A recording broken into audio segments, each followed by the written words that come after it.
She was young once, standing at the edge of her life, full of plans she hadn't yet named.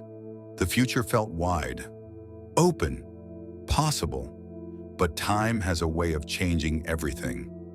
One moment and her life paused. While the world outside kept moving, hers stood still.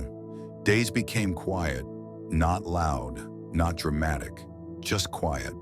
Walls replaced freedom, routine replaced choice, and time stretched endlessly. Morning after morning, she woke up to the same ceiling, the same shadows, the same silence. At first, she counted days, then weeks, then years. Eventually, she stopped counting at all, because counting made it hurt more. She watched herself change slowly. The mirror became unfamiliar. Youth faded quietly without warning. Lines appeared where laughter once lived. Not all at once, but enough to notice, enough to mourn.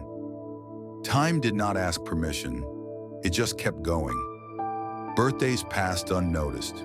Holidays came and went. Seasons changed behind glass and walls.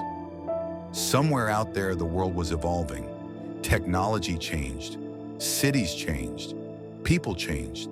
But she remained suspended. Silence became her companion. Not the peaceful kind, but the heavy kind. The kind that sits with you at night and reminds you of everything you missed. Dreams she once had slowly learned to fade. Not because she stopped hoping, but because hoping became exhausting.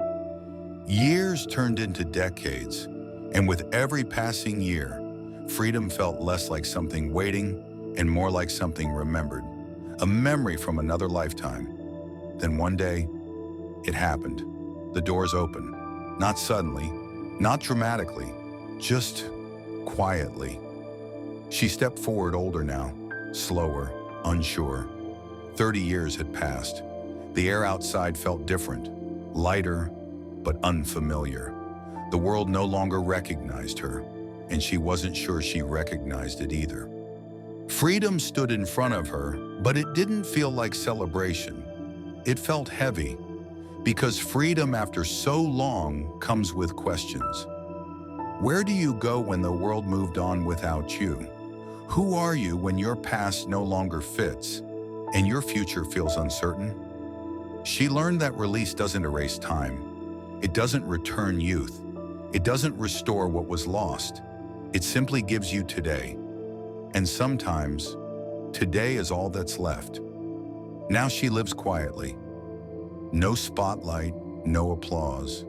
Just mornings, evenings, and the weight of memory. Some nights she still wakes up thinking she's back where she came from. Other nights she stares at the ceiling, grateful, but grieving.